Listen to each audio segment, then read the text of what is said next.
Welcome to Matrimonial Merger, the podcast where Ambry and Jesse, a husband and wife couple, share their insights and experiences on relationships, health, and wealth. With their expertise in business and as neuro-linguistic master practitioners, they provide valuable advice on overcoming challenges and achieving success.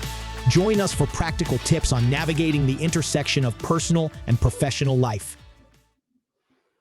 Welcome to the Matrimonial Merger podcast. Jesse and Ambry here. Tonight, we're going to be talking about the feeling of guilt around purchasing something for yourself. In our coaching program, we have heard a lot of this feedback, and I feel like right now it's time for us to just take the mics and talk about it because this is a real feeling for people. Yes, 100%. One of the exercises that Jesse has people doing really challenges our programs and feelings around deserving and, rewarding ourselves. And so it's been interesting to experience some of the feedback from other people and how this exercise has brought out some of those feelings in them and what we're doing to resolve it. So we want to talk about that here. Yeah, absolutely. I remember when we did this exercise too, both of Yeah. us were like, oh, this feels a little bit Yeah. unique and awkward in some cases, but that's why we do it, right? To really push the boundaries. And to give you an idea of what it is that we're challenging people to do is write down 100 things they wanted for themselves if money was not an issue and if resources were available for them. Yeah. And that's not for their family or their friends, but specifically for them. And this ties in specifically to this coaching and what we're helping them do and how we're helping them unlock their mind. And yeah, as this process begins, it's really fun to help people walk through some of the blocks or challenges that they face in the process. And so Yeah. obviously, with that being said, I think that a lot of us or a lot of you may be able to relate to feeling maybe sometimes guilt or buyer's remorse, as you've heard it called, or just not feeling like you deserve something when you want to reward yourself or you want to, or maybe you feel like you deserve it, but afterwards you still feel guilty about it. Or you might think oh, I could have done something else with that money, or, oh, this, what are some examples of ways you felt in the past or things that, we've worked on changing or things that we've heard from other people? I think a lot of it comes down to the belief systems and the values that people have. I think that there is a value of I'm going to continue to serve, and I'll give the shirt off my back for everyone else. Yeah. And so when they finally get the opportunity to buy something for Yeah. themselves, what is it that they're typically doing? They're going for the least amount of possible financing, right? Like they want Yeah. to spend the least amount of money so that more money can go to other people. Right. And they want to drive the worst of the cars. They want to literally, in essence, sacrifice all of the things that they truly want inside for the benefit of other people, which is very noble. But I think it goes a lot into the values that those people have in their minds. Yeah. Right. And a lot of times it's like a either or belief where it's either I can have everything I want or I can serve other people and give everything I have, right? Right. What if you could do both? What if there could be a Exactly. harmony within that where you can actually have what you want and that enables you to even in a bigger way, in a greater way than you thought possible to serve other people and help other people.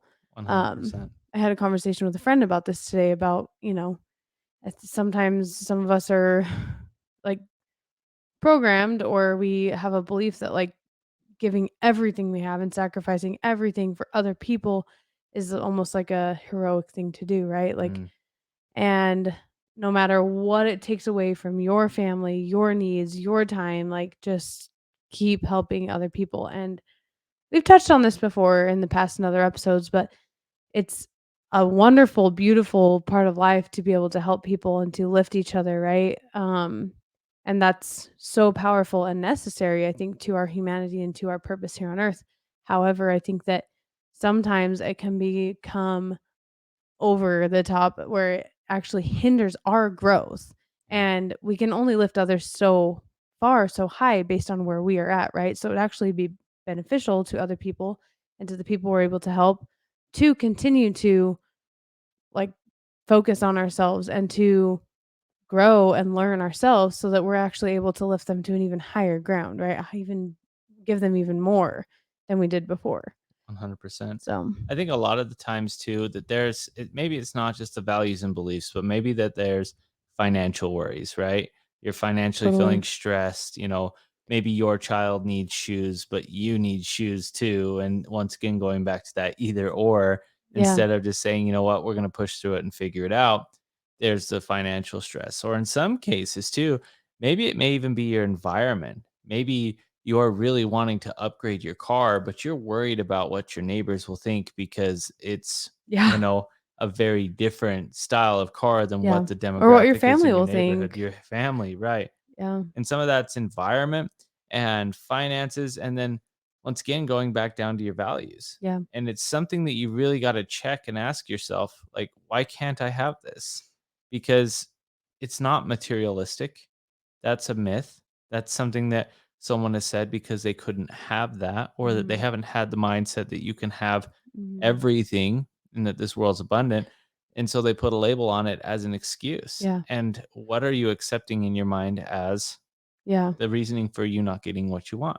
Well, and I've never really thought of it this way until you said the word materialistic, but it's like, I mean, I think materialistic could be considered a thing, but maybe it's actually like more of a scarcity Mm, version of that, yeah, reality, right? Where it's like it's goes back to that either or. Like either I can have everything I want and absolutely like just who cares about everyone else? Like I don't need anyone else. Like I can do this by myself.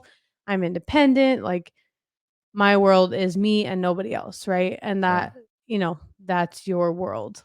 You can only have that and you can't serve other people at the same time or you can't lift other people at the same time. It's just that, right? Or you have the other side where it's like I don't deserve anything that I want or I shouldn't have anything I want. I should just give everything I have, right, to Mhm. other people. But like what about the middle, right? What about both? What Right. about not feeling scarce or materialistic or whatever you want to call it, right? But actually feeling like you can do both and thrive at it. I love that. I, Yeah, I go think ahead. of someone that, when you talk about like scarcity, materialistically scarce, we'll, Mhm. we'll label it that way. Is this person sitting on the website looking at every review, forming their opinion based off of everyone else, and getting very meticulous in studying and understanding this item, and then making the decision not based off what they want truthfully, Mhm. but off the opinions of everyone else because Well, they maybe not want to even make sure like they secure the best products because yeah. they're spending money on Well, and for themselves. some people that's important, right? Like Sure. the reviews, understanding like the product's good. So it may not even be the reviews, but rather like just because somebody else bought it, because someone else, like the purpose behind it, I guess, is Hmm. what's important. Like the purpose behind the decision you're making. And I think that's a really strong, important point because if you don't know exactly what you want, there's way more of that room for that guilt and buyer's remorse, whatever you want to call it, because you're going to be second guessing yourself. Like, did I even want this? Like, I just bought this because everyone else was buying it. Like, and Yeah. it's not to say that there's something other people are buying that maybe you really do want, right? But understanding exactly what you want so that when you do treat yourself, when you reward yourself, and when you hit that goal and you buy the thing or whatever it is, that you feel excited about it and you feel Yeah. like it's actually serving your purpose rather than taking away from anything else. And it's something you actually wanted. It wasn't just like a Right. random impulsive purchase. Right. I remember the first time I bought a pair of shoes and I was super, super excited. Right. That was because it was something I wanted. I bought this pair of shoes for me as a form of a reward, and I was so excited. In fact, there was so much excitement that when I came home, you were like, maybe I want shoes, right? Mhm. And so then you start looking at shoes and you were excited, but then you realize like you can have that same excitement with something else, Right. right? And that Yeah. was a very cool moment for both of us to recognize like it doesn't have to be one thing. It can be Mhm. your excitement's completely different than what my excitement is. But what's cool about that is that you get into this groove and find that there are things that really, really motivate Yeah. you, that encourage you to become Yeah. better. It really like forces you into a lot of like self-discovery too, of understanding like what is it that I truly want? What motivates me and why does it motivate me, right? What's the meaning behind it? Because things are things, but things can also have a lot of meaning and value and purpose behind them. And so I think, I mean, a lot of times it's just shifting our like paradigm around like what things are, what things mean to us. Yeah. Absolutely. And that's one of the things that I really want to discuss is the emotional anchoring behind buying these items. Like, I want you to consider for a moment buying something that really, really motivates you in either the form of a reward or in the form of motivation in general, Mhm. right? You've hit a big goal or you've saved up or something. What you can do in that moment is create an emotional anchor, Yeah. essentially reminding yourself of all the opportunities that you had and what you were able to accomplish in that moment. You can go in and remind yourself of this and relive that moment as Yeah. an as emotional motivator in Yeah. essence to help you get to that next level to do it again. Agreed. And that's where I feel like with shoes, I remember bought the shoes and then the next month I bought 5 more pair of shoes. Like, I was extremely motivated in business because that was my reward, that I went from 1 month 1 shoe to next month 5 pairs of shoes. Mm. And then it changed because I was like, I'm going to see if I can find this same natural high in essence with sunglasses. Well, the next month I didn't close anything. Right? And that's where it was like, "Oh, I wasn't as motivated," but when we went back to shoes, then it started picking up again. And Yeah. so that emotional anchoring is a big, um, component to you Mhm. creating that opportunity for you to continue to have that momentum. Yeah, for sure. I mean, any type of reward, whether it's experience or item, like can be an experience, right? Like Yes, what are you doing to make it memorable and to anchor and to remember the way you felt? And that is that's super motivating when you can do that. 100%. So I'd say, number 1, consider that. Consider what anchoring you could have in order to help you create more opportunities. And then the other one would be reframing your mind, right? Mhm. A lot of times we go in there with this frame of like, I can't afford it or I'm not worthy, but maybe reframing and saying, I am worthy to have this. I deserve this. Right. I remember when we first started doing this, we both had Apple Watches on our list Mhm. and we were at the store and we're like, why can't we just buy the Apple Watch right now? We have the money in the account. And we said, you know what? We deserve this. And so what Yeah, did we do? We both bought an Apple Watch randomly. It wasn't planned, but we told ourselves and reframed our mind. And lo and behold, because of that moment, more opportunities happened for yeah, us. In fact, it was like within 10 minutes of driving away from Costco, picking up these watches, that another opportunity in our yeah, business happened for us. But what kind of opportunities are you missing because you're continuing to run the same yeah, programs? right. I think, I mean, we've used the phrase in the past, like where focus goes, energy flows, right? Where focus goes, energy flows. Did I say Yes. that right? Okay. Yes. So if you believe where focus goes, energy flows, and you believe that money is a energy exchange, right? You would Mhm. want to create focus around all kinds of energy exchanges, including your own money, 100%. and creating those like exchanges, opening up those channels. Because if energy is as abundant as we believe it is, money's also abundant, right? And Yes. so, uh, yeah, understanding that those opportunities all flow, and if we can use that to our advantage, why couldn't we make as much money as we possibly could? 100%. And if that energy is flowing, then awesome. Yeah, absolutely. And I think the other thing is too is just having an outcome, like an outcome in mind. What is that for you? Like, to be focused on your desired outcomes and take action, right? So anything that's motivating to you, there should be a reward tied to it. There Yeah. should be something that gets you to continue to keep the foot on the gas. I mean, what I remember, and this is funny to go back and reflect, but I remember when we had our biggest month ever when we were first starting our real estate career. And I remember we didn't do anything. Looking Yeah. back at it, it was like, holy cow, like in this case, the amount of money that was made was more than what someone would work an entire year. And I remember sitting there going, wow, what a cool thing. But we didn't do anything about it. We Yeah. just stashed it away. But imagine what kind of motivation would have happened if, like, you would have planned a Yeah. massive vacation and celebrated. It would have been Yeah. different. It would have changed your entire belief system around what could happen. For Right. sure. And so focusing on the outcome is very, very important. And then also, like, what's the outcome in order for you to get that thing you want on your list? And considering those and how much more motivation your unconscious mind knows. Yeah. And the thing that I want to hit home is that your unconscious mind isn't motivated by the current situation you're in.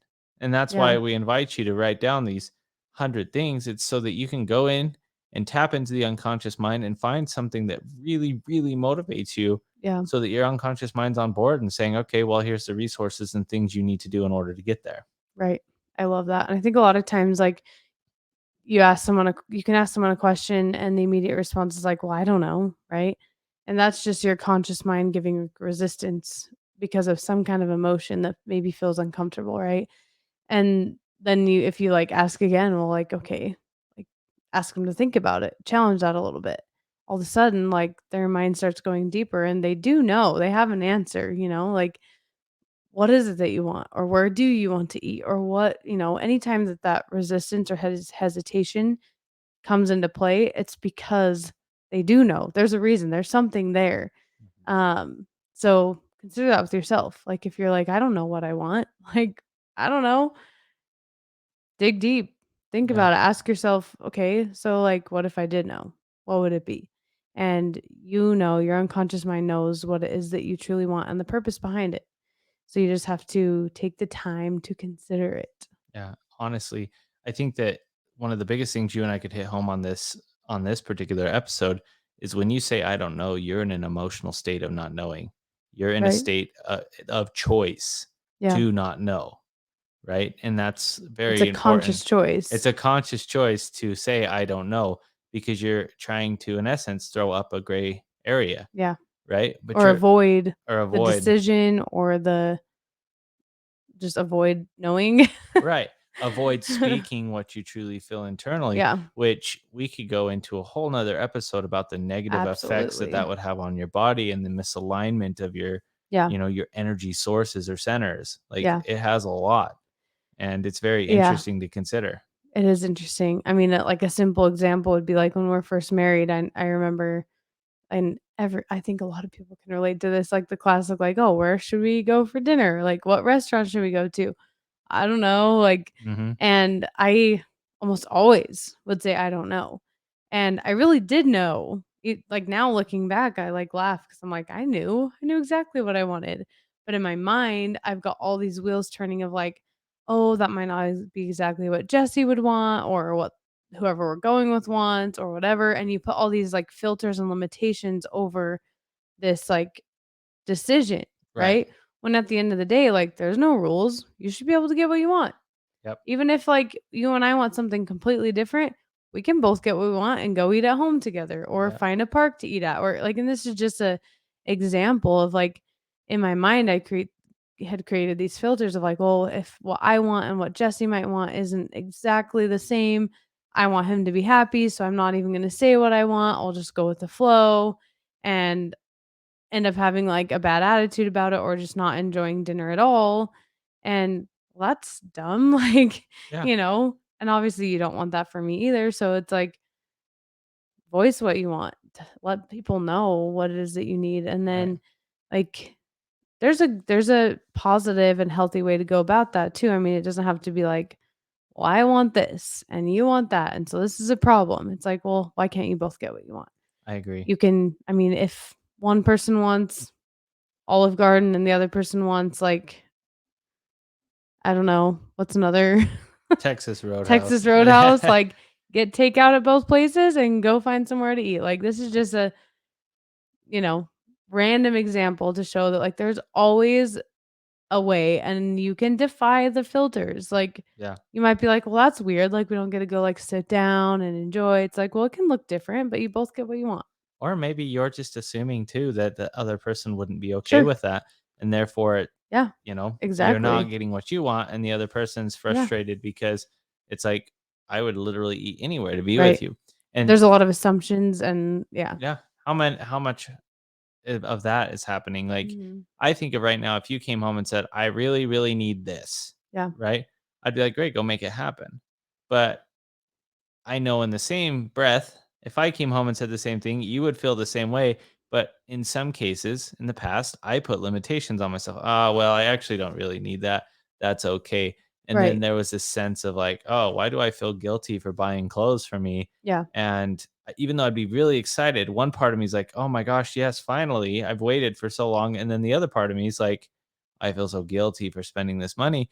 But ultimately, you've got to look at it in a different point of view. Like, those clothes that you're buying for you or the things you're buying for you is going to give you more confidence, make you feel Mhm. better about yourself, show all this respect. Therefore, you're going to show up better at home and for your spouse. Yeah. And And you'll I've, probably make more money because you are literally living a higher version of yourself. yeah, and people can feel that energy of Mhm. confidence, and you're no longer showing up in a suit coat that's 2 sizes too big and pants that your dad gave you. I mean, it's the truth, You're right? speaking from I'm experience. speaking from experience, right? It's Uh, those big flood khakis that were a big thing back in the early 90s that my dad obviously decided is no longer his style, passes them over to me. And because I'm over there not feeling very deserving, looking at this saying, all right, I'm going to put these on. It's something to wear. And I look like a total goon, right? Like, and that's really what it comes down to is understanding that you need to show up for you. Now I'm sitting here in pants I bought for myself, didn't even blink an eye, and I'm like feeling the best. I'm Yeah, feeling super confident. I'm feeling happy with what I've got. And that's important. That absolutely. really starts to show to other Yes. people, and that energy happens. And because of that, lo and behold, there's more opportunities that are happening. Money is an abundant resource, Energy. and it's an energy. Exactly. It is literally an energy that is just used. And when you use it correctly, Yeah.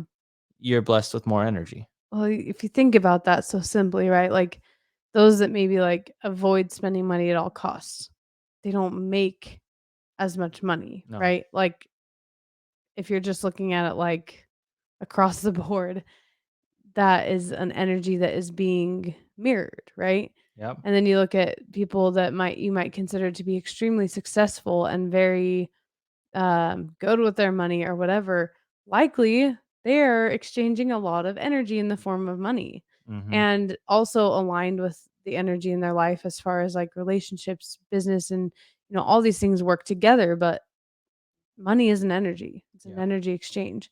Um, so I think like some of the other things that people say to us is like, well, if I buy this for myself, then I can't buy that for my kids or my wife or my husband or whatever, kinda like you Yeah. had mentioned earlier, right?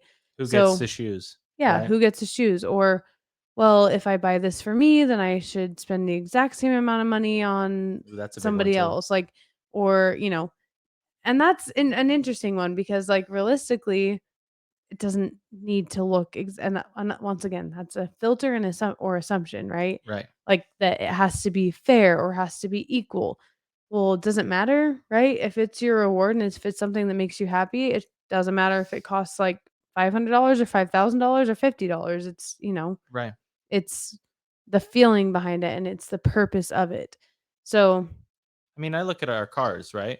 You have a extremely nice car, and I have an extremely nice car. My car is 3 times more expensive than your car, right? easily, But yeah. your love for your car, it's matches or even greater Mhm. than the love I have for my Yeah. car.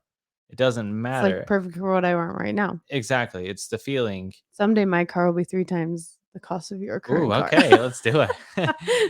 But that's the thing is like that. I mean, if you're happy with what you have, then does Yeah, the value have to be equal, right? right. I mean, there's so many different filters and things that have been created. The Mhm. financial system alone in school, Right. what they teach you about finance is completely flawed, in my opinion. It's true. And it literally comes back down to money is a resource for you. It is not, Mhm. it's an abundant resource. It's always around. And it's not something that you have to hoard and Right. save. I mean, most people right now are living a dichotomy of someone that grew up in the Great Depression. Yeah. And yet here we are sitting in one of the greatest markets, even with inflation, one of the greatest economies we've ever experienced in the Yeah. history of the world, Interesting. where abundance is easy. I mean, you could literally go to the store or go online. You could go to American Express and you could get a $20,000 line of credit right now. Most people. Yeah. And you're Go telling start a me, business. yeah, you could start a business, you could pay for the thing you wanted, you Mhm. could go on an awesome vacation, and you're telling me money isn't abundant. I Yeah. mean, that's a lie. It's It true. is abundant now. Are there terms and things associated with it? Sure. And use it wisely, right? But Absolutely. also, who's to say that that $20,000 vacation that you want to go book isn't going to result in $40,000 of revenue because the person you meet there is ready to buy your product? Mhm. Absolutely. And I was talking to, like, one of my partners today, and I was just like, vacations are, like, so awesome. Like, Yeah. they create so much energy and momentum, like, going out of town, doing something different, interrupting your pattern of life, like, just doing something fun and thrilling, and you're just in a different state. Like, when you're on vacation, you're out of, like, the daily tasks, right? Like, You're in a flow. it's so awesome, and I just think it gives you so much opportunity for creativity and for your mind to consider new things and Yeah, to think of new ideas, and so there's that. I don't know if anyone's considering a vacation. I Maybe love we it. should go on a vacation. We should go on a vacation. Ultimately, what it Uh, comes down to is this: is you do deserve anything you want. yeah, And if it's going to make you a better person and you're going to feel better about yourself and show up at a higher level, then why wouldn't you buy yeah, that thing for you? Why are you feeling guilty about something that will make you a better person? yeah, Think about that. Now, if you really start to consider the options and the the what ifs and the positive, I mean, what if this actually helped you get to the next level of your life you wanted to be? Or what if it stretched you just enough that it unlocked more opportunities and ideas in your mind and it actually propelled you to the next stage of your life, moved you up in yeah, your financial scale? And it's not always about financial. What if it moved you up in your body image and you lost weight or yeah, your relationship at home with your spouse?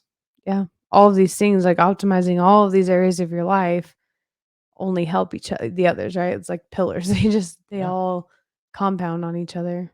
It reminds me of the scripture, and what we've mentioned this before is the second greatest commandment is to love thy neighbor. But how Mhm. can you love your neighbor if you don't fully love yourself? Yeah. Yeah, we talked about that on, like, one of our very first episodes. Yeah. It's such a simple thing, like, love thy neighbor as thyself. Okay, cool. And I mean, we all kind of, like, unconsciously assume that just means, like, we should give everything to our neighbor, we should love them, we should think highly of them, we should assume the best of them. Well, why are we doing the opposite for ourselves then? Right. Why are you going That's over to not your aligned. Yeah, why are you going over to your neighbors pulling weeds in their yard, but then your yard looks like trash, Yeah, right? yeah. Like, why are Or you doing that? buying something nice for someone for their birthday or because whatever, but then you neglect your own needs or your own, like, Yeah, and not saying doing nice things for other people or treating other people, wonderfully is a bad thing, but consider, like, you should love yourself the same. And when you think about, like, if you believe in a higher being, I believe in God. Like, if I think of God and how much he must love me, he must also love himself, right? yes, And he must all if he wants me to be like him, he must love himself. He must 100%. understand his value and his worth, right? Otherwise, he wouldn't be telling me, like, "I want you to be like me." Right. He wouldn't be able to tell you that the worth of souls is great Yeah. If he's because like, "Oh, I suck," he's not gonna be telling me, "Hey, I want you to be just like me because right, I suck." Like, right, so exactly. I think that I mean, sometimes it's really as simple as just shifting some of the, like, filters, beliefs, and dichotomies that we have around all of these I mean, really around these beliefs, right? These things that give us resistance and pushback. Um, at an event that we were at a few weeks ago, I, like, was just feeling so powerful and aligned, and, like, one of the thoughts that I had that has just resonated so much with me is, like, I was put on this earth for a reason. Specifically, like, I'm not just here by happenstance, like, I'm Yeah, here for a reason.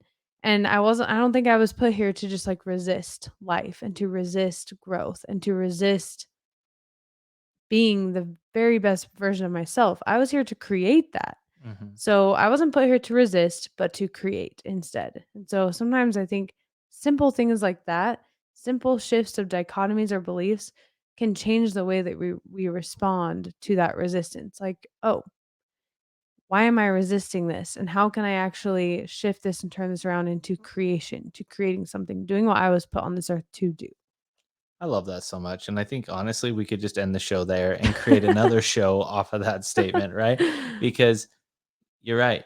Every one of us has a purpose on this earth. We were sent here for Mhm. a reason, and that reason was to discover ourselves and our godlike abilities to do what? To Yeah. live a wonderful Yeah. life, to This fear world wouldn't not, be here if our God resisted right? and didn't, Or we was wouldn't be here. or too scared to send people here. Yeah. But, like, Or think to create something that had never been created or right? something that didn't, anyways. And that's where it gets to is, like, at the end of the show, we just wanna let you know that, like, you have a purpose and you have a destiny here, and that is something that through either meditation or self-reflection or prayer, if you are a religious person, you can find what that purpose is and what your meaning is, and with that Mhm. and executing on that, you may find that there are brighter days ahead in Absolutely. your life and things that you've never considered before.